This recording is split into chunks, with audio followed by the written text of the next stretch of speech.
can talk all day long about these technologies and the future of them, where they're going, and that is very important. But most important is the person is either going to adopt and buy this or not.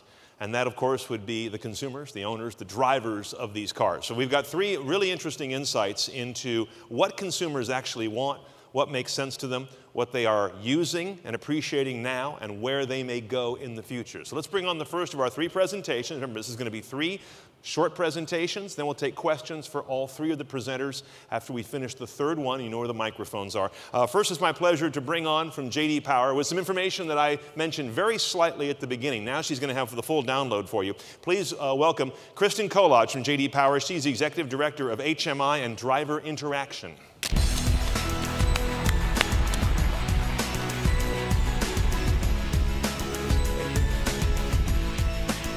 Good morning, everyone. It's a pleasure to be here. So as Brian mentioned, I'm going to give you what the consumer says about their technology experience today, what they have in their vehicle, along with what do they want tomorrow. And this is an important question because we certainly need to make sure that we're planning for what the consumer is expecting. What we're seeing across multiple studies at J.D. Power this year is a paradigm shift. And this paradigm shift is one in which we're seeing overwhelming satisfaction with technologies that are improving the safety and enabling benefits that are consumed within the collision protection arena. So this would be technologies such as blind spot warning and detection. This would be forward collision mitigation, adaptive cruise control. These technologies, consumers are saying, I'm happy with these and I want it on my next vehicle. And this is an overwhelmingly consistent response. And it's interesting because these technologies are actually leapfrogging over the consumer desire and satisfaction with the connectivity in their vehicle. And this is a paradigm that we've been extremely laser focused on the level of connectivity in the vehicle. And this has been for years as an industry where the thought has been to make sure that we're creating that connectivity path from the life and that it is seamlessly connected in the vehicle as well. And what consumers are saying is, I'm not sure that that's giving me the value for the money. And so the scrutiny here is the level of redundancy that's coming along with these built-in technologies. And so this is where it's important for us as an industry to say, what does this mean? What can we do to be able to improve the user benefit? We recognize the driver distraction mitigation for the purpose of built-in technology, but we need to be able to communicate in this way that the consumer is seeing that same perceived benefit. Going back to collision protection technology, so is this a universal effect in terms of the consumers that want it? Up here you see the percentages for each of the generations, and very surprisingly, Generation Y is saying the most that they want collision protection on their next vehicle. When you look at who is poised from a financial perspective to be able to afford these technologies, certainly Gen Y is in the least ability to be able to afford those technologies at this time. But recognizing that this is a high desire for this generation is important. We know that this is a generation of mass population. We also know that this generation, when these technologies are becoming more heavily penetrated within the market, they're going to be at more of their peak earning years. We also recognize that this generation is the children of boomers, which is the wealthiest generation. So when you consider that this generation is going to be set up for an immense amount of inheritance as well, this generation is going to be one that is going to be set up to be able to take these technologies and implement them on their vehicles at a very high rate. Now, one of the elements that I want to leave you with is, it's an exciting story that people want these technologies, but we have to be sensitive to what is this going to mean to the overall quality of the vehicle. So let me take you on a history path just for a moment. If we go back a few decades, let's take it back to the 80s, the 90s, quality was much more simple then. And I can say that now, looking back retrospectively, certainly then it was very complicated. But the technology, from a consumer perspective, it was defined as what is broken, what is not working. What am I going back to the dealer for? And that was where that quality definition ended. Enter into the Period of the 2000s, we started having more technology, more electronics incorporated into the vehicle. Now we started again getting into this element of human factors, this element of usability. If a technology isn't working in a way that I think makes sense, I'm viewing that as a quality problem. This is tough from an engineering perspective because certainly my definition of what is intuitive isn't necessarily the same as yours. So as a result, from an industry perspective, we have to go through and understand this level of usability on a more broad scale, and then be able to recognize and create design improvements as a result. So where we're going next, when you talk about collision protection technologies, even other electronics that are in the vehicle, we're going to enter into this new phase of the pyramid. And these are all additive. Those other layers are still there. So this new layer is focused around trust and relationship building. So we heard a bit about trust this morning, and I couldn't agree more. Trust is going to be one of these layers that it's different than usability. It's not, whether or not I understand how to use the system, that is something entirely different. Do I trust what this system is telling me? So let's take a couple examples. So one example could be a navigation system. So if my navigation system is providing me with a route, are the streets accurate? Is it really sending me the fastest direction? If it has real-time traffic information, did it provide information accurately, or did I just come upon a roadblock situation and the system missed it entirely? The frequency of those occurrences where you're doubting the system is going to pose itself as a quality problem to the user. Going into collision protection as an example, let's take blind spot warning and detection. If your system is providing false positives, false negatives, right? It's saying a vehicle is there and it's not, or the opposite situation, that is going to introduce doubt into the user's mind. That may be that same situation with usability where it's exactly the way the system was designed from an engineering perspective. But again, this goes back to the consumer. Do they trust the system? Are we introducing doubt? Where this pyramid is important is when we start talking about connected vehicles, this roadmap towards self-driving vehicles. All of that is predicated on the level of trust. If we don't have trust, then that will be the situation where that roadmap is going to become even more extended. So I'll just leave you with this thought. Trust takes years to build, seconds to break, and forever to repair. And so for us to be able to maintain this pathway, we've got to make sure that we keep trust at the heart of our design. Thank you. Thank you, Kristin. All right, next of our lightning rounds on this topic, and we've got back-to-back two of my favorite companies to go to for insights, J.D. Power, and now from Strategy Analytics, please welcome Roger Lanctot.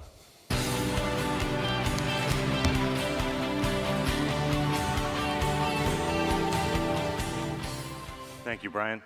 That was a great message from Kristin, the final note about trust. I don't know if any of you have been in the Model S with Autopilot.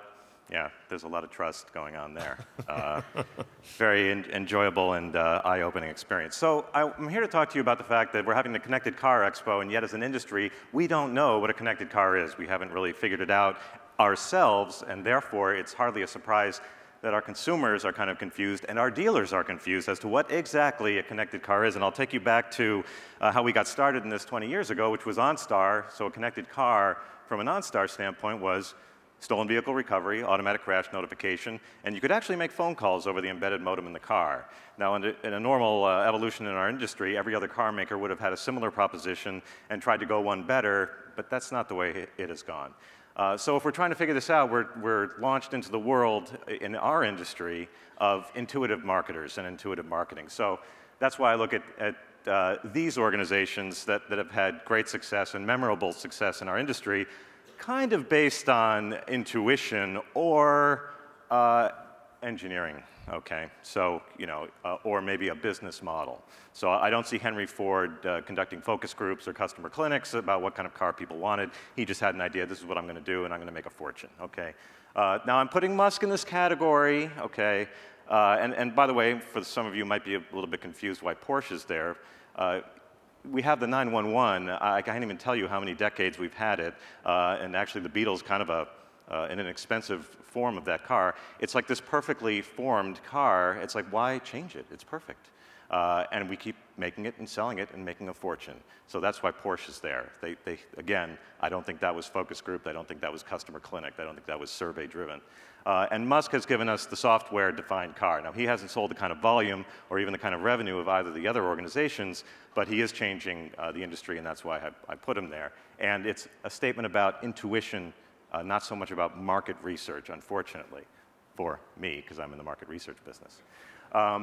And I want to second Kristin's notion here that people are not looking for infotainment, which is so frustrating to me because I'm a little bit of an expert in the infotainment area, and I have to look at charts like this from my colleague Chris Schreiner, who does these surveys and says, people aren't, it's not really a high priority item, Now, we're seeing more and more in ads on TV, but really what people want, as Kristin told you, is safety, okay? Across every demographic, people want to have a safe experience in the car. So let's keep that in mind, whatever we do, and let's not get too confused about this connected car experience. Now, the best thing I can say about the connected car experience of connecting phones and having all kinds of content coming to you while you're driving is, even where we've gotten it really wrong, and we've mostly gotten it wrong in our business, it hasn't negatively impacted sales yet, because it's not important enough to negatively impact sales. So the good news is we can keep experimenting and kind of fouling up here and there, and hopefully get it right somewhere along the way. But let's not delude ourselves that this is going to drive sales. Now, Ford would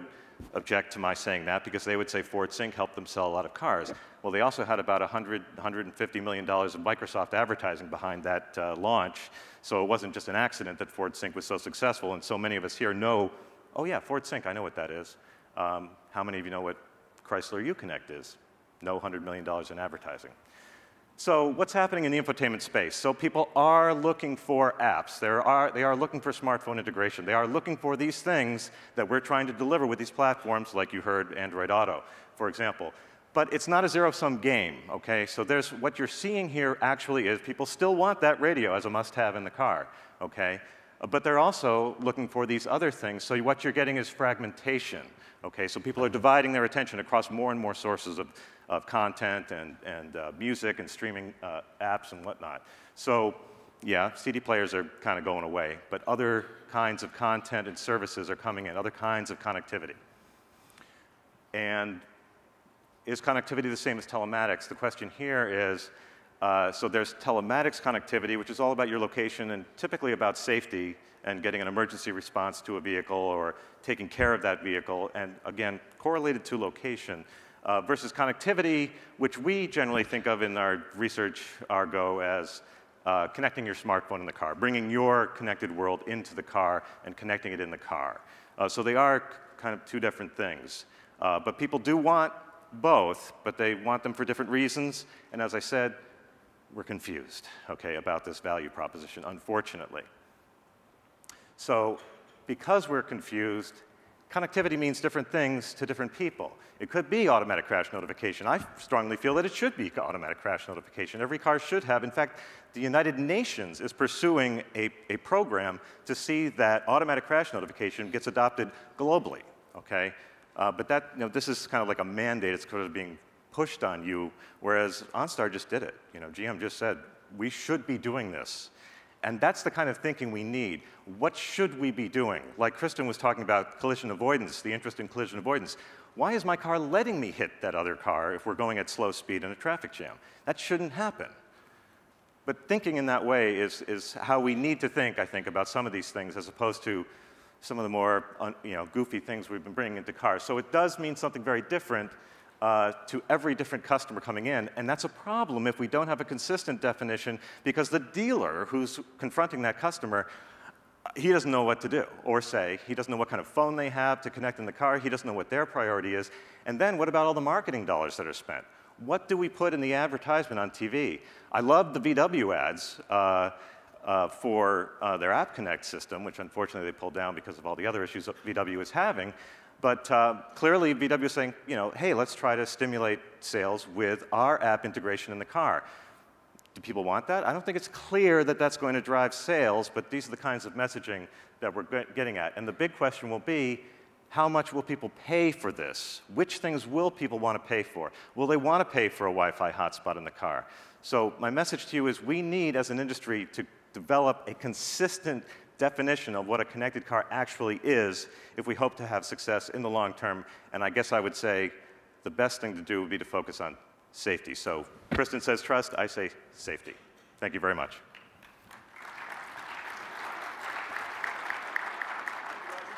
Thank you.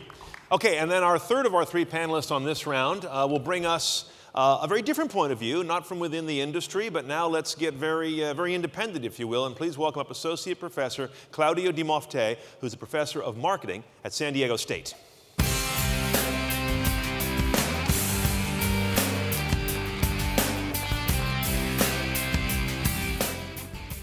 Thank you, Brian, and thank you all for being here. I have, in some way, the peculiar position of being a person that wears an academic hat most of the time, but I've also done quite a bit of consulting with some of the firms that operate in this space. So I'll try to combine these two perspectives in touching upon a few things very quickly here today, and building perhaps on what Kristin and Roger have said. The first thing is what I perceive to be a pretty serious misalignment between what the industry and the consumers perceive as the connected car construct being defined as. The second thing will have to do with trying to educate consumers. If they don't know much, let's try to make that happen. Now, that in itself will be a bit of a challenge because it entails essentially setting up expectations, and that entails some risks that I'll talk about. And finally, even if we bypass these hurdles and we get to the point where consumers understand our value propositions and realize that there's a lot of good things that the engineering in the industry has produced, it doesn't mean that they may be willing to pay for that. So I'll begin by making a pretty perhaps broad and maybe bold point. Oops. Which is that the average consumer, when it comes to technology in general, and perhaps car technology in particular, is clueless. And this is a broad statement, I agree, and it doesn't apply across the board, as this seems to suggest. The trouble, though, is that it's not the teens that buy these cars, but instead is the parents, the older folks, the kind of consumer that, in my book, is pretty much impaired when it comes to judging and evaluating car technology. Now, on the industry side, I think we're somewhat clear on what car connectedness means. I'm not sure we're 100% clear, like Roger mentioned. Excuse me. But we more or less agree that it kind of encompasses all these things, ranging from autonomous driving to integrating devices and everything in between. The challenge on the industry side seems to be about connecting the value chain, maximizing value for the consumer, and hopefully making sure that we essentially monetize the whole process. Now, on the consumer side, things are way simpler. And in fact, they're perhaps simplistic. This is very recent research that suggests a connected car is simply a car that goes online. Now, at best, this is an incomplete perception. But beyond that, if you look at what kinds of things people tend to say, they bring in a lot of these other buzzwords they've heard about that may have to do with electric cars, perhaps car sharing, but not quite sure what to make of the whole construct. Now, beyond that, even if it was just about going online, that's not that important to them. When it comes to car connectedness, it seems like something very basic, a functional benefit, just getting me from A to B safely, to be sure, is what they're looking for. Now, this slide would look great in 2002, but I think today it clearly undermines the efforts that on the engineering side the industry has put in terms of technology and advancement on the car connectedness issue. Beyond this, we have, at least on the academic marketing side, the issue of what we call inversely correlated attributes. So the fact that you have this means you have that, but it also means you're not going to have this. And the classic example, perhaps, is this, right? So quick parenthesis, you've heard about Bengay, you know what that is. It's this topical cream that seems to be working pretty nicely, but it doesn't smell that nice, right? So at some point, marketers figured this out. Consumers told them, we don't like how this smells. And they came up with odor-free Bengay. How did that do? It flopped badly. Why? People had created this association between the effectiveness of the product and the fact that it stinks. Right? So if it doesn't stink, it must mean it doesn't work. And that's the problem here. As a side note, they had a solution to this, which was to create vanishing scent Bengay. Right? So early on, it stinks, and you know it's working, but then it kind of goes away, so you're not going to reek, which is fantastic. Now, what that means for us in the car tech industry is that we have this. So as a byproduct of all this car connectedness, which, again, to consumers means going online, distraction is a big issue. Not just that, but perhaps the idea of someone hacking into your car or the AI of the car kind of taking it over and pretty much killing you. Right? Now, this may not be that dramatic of a concern perhaps to us, but that's how consumers look at these things. And frankly, if I look at just trying to evaluate all the talks that are being presented at this event here, just kind of a summary of all of that, there's two clear, perhaps, dominant themes. And one is what we know about car technology, about car connectedness, and there's a lot of that we know. There's a lot of great things that we heard today. We'll hear more about them later. But perhaps the bigger theme is what may still be happening in this industry, in this space, what's still being developed, the cool things that we haven't gotten to experience yet, which to me kind of suggests that this is an industry that's still growing, that's still evolving. I think Kristin mentioned some of that stuff, and some of the earlier speakers. We're early on, and perhaps it makes sense that consumers haven't caught up either. So let's help them catch up, right? Let's educate consumers. Now, this means setting expectations. The trouble here is that we also, in doing that, setting them up for disappointment. Right? That's kind of what this slide is saying. And we've got to make sure that we don't disappoint consumers. Two things could actually produce that, and one is overpromising. And we've all heard about this example, right? These cars that are fantastic, but they don't look that hot. So let's provide one that looks hot, and this is it. Now, the expectations that is built into the consumer mind were not really met when the product hit the showroom floor, right? Because it looked like that, which is kind of like the other ones. So that's one way disappointment can happen. The other way disappointment can happen is that we actually do deliver what we promise, but we promise and deliver so much that consumers are overwhelmed. And we call that feature fatigue in academic marketing, the idea that consumers can't cope with all the benefits that we offer. If you think about what people tend to choose, given options, most people like to go for the loaded model, right? We all like all the bells and whistles, but it turns out that's actually the suboptimal choice for most of us, because most of us are not able to cope with that, and that leads to frustration, dissatisfaction, and long-term unhappiness. So that's another thing to keep in mind. Let's assume we take care of all of that. The next thing will be, do people buy these things? Does the fact that they understand it and like it mean that they're going to purchase these things? Well, not necessarily. And I think Roger hinted at some of this stuff as well. Connected cars are less attractive than connected thermostats, and just slightly more attractive than a connected refrigerator, I guess. Now, if we explain to consumers what connected cars can do for them, they like it all. And yet, it doesn't follow from that they're willing to pay for it. So here's what is top of the mind concern. Some of the stuff is aligned with what Roger showed, the idea of safety, driver assistance, and such, but still looks like for the average consumer, a car is a big ticket item. It's expensive. They want to make sure that it's not too expensive. So cost of ownership, gas consumption matters. And this is what they're thinking about in terms of future car technology. It's not much about car connectedness. It's still about efficiency, electric engines, and less dependency on gas. So kind of quick pitch I was trying to make here is paying attention to the importance of looking to understand what consumers say while we're working on some fantastic engineering new developed products. We're trying to close that gap and hopefully in the process understand that there's some value to marketing that hopefully goes beyond just that. All right. Thank you.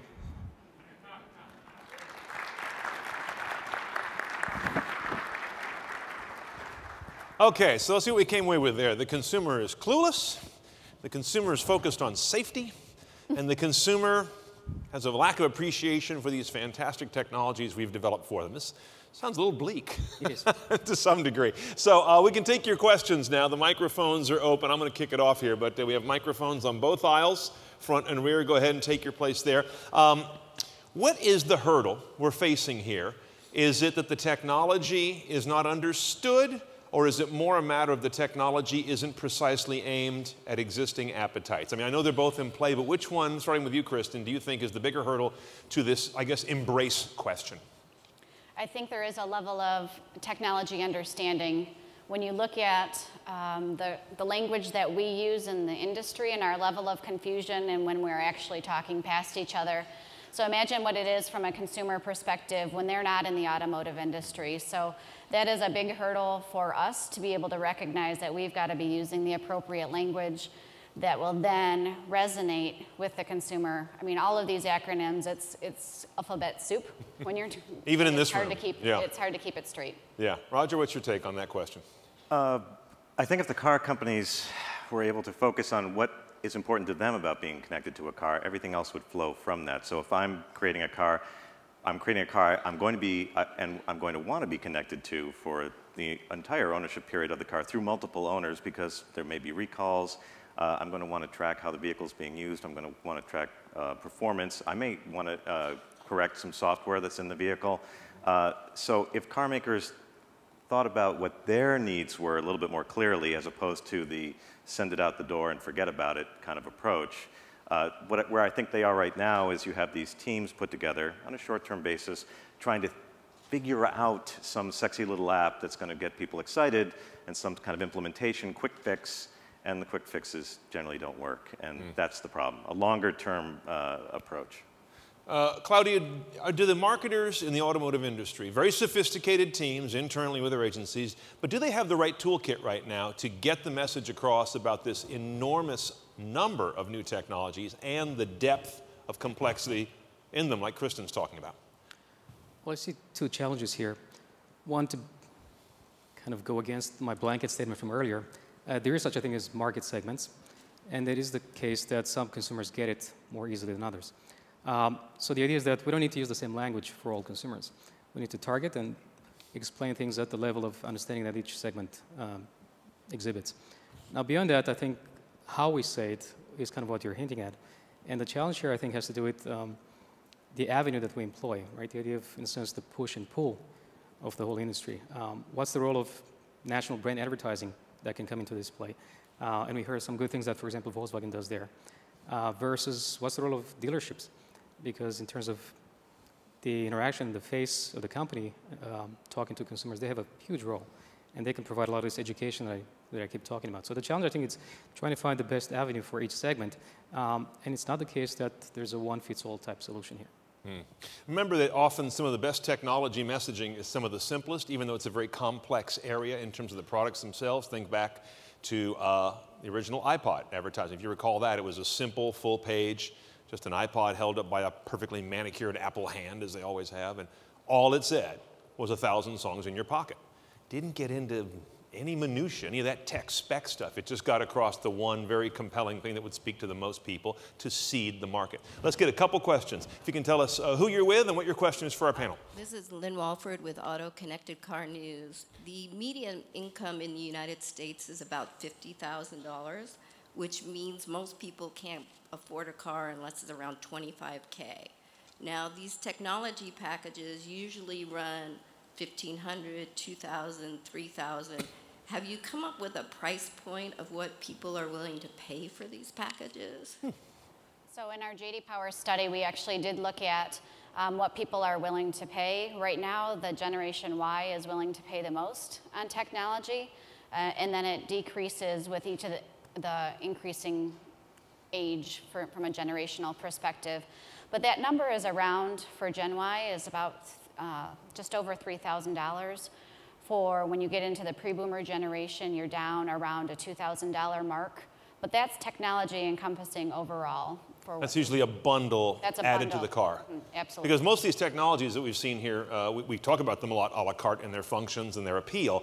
They're not usually offered a la carte for the most part. Usually it's a bundle strategy for all of these. Let me go to the next question over here at this microphone. Sir, your affiliation and what's your question?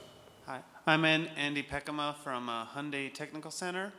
I was just curious what you guys thought about, you said safety systems tend to be the most important tech item for customers, but are those customers familiar with the latest systems? Because, for example, the other day I was driving through a construction zone and there's metal plates on the road, and all of a sudden my car slams the brakes, tightens the seatbelt, scares my wife. And other examples of the blind spot system is constantly annoying me. The steering wheel is constantly vibrating from lane detection. And there's a lot of these systems seem like they're often more annoying than helpful. Are customers familiar with that, or do they just like the idea of these systems? I got to say, the car has a vocabulary that's very small. Beep or vibrate. And that has to communicate a lot of things. Well, I'm glad Claudiu brought up the role of dealers, because the industry tends to overlook the valuable role that they play in explaining these technologies. And I guarantee you the average dealer, from my own personal experience, is very eager to explain the safety features, is probably less eager to explain how to connect your phone in the car or demonstrate the speech recognition. But walking through all those safety features, they love doing that. That's the stuff they master first because it has the most resonance. But yes, people are very confused by vibrating steering wheels and things, but ultimately, once they understand, I think it's all good. There's always that initial, the initial quality, the initial experience in surveys. It's unpleasant. Talk to the same person a week later. Oh, I love it. It's great. Okay, I'm going to wrap this panel here. I want to thank our panel, Claudiu, Roger, and Kristin. Let's have a hand for them on what consumers really respond to, what they're really looking for. Thank you, guys. Appreciate it.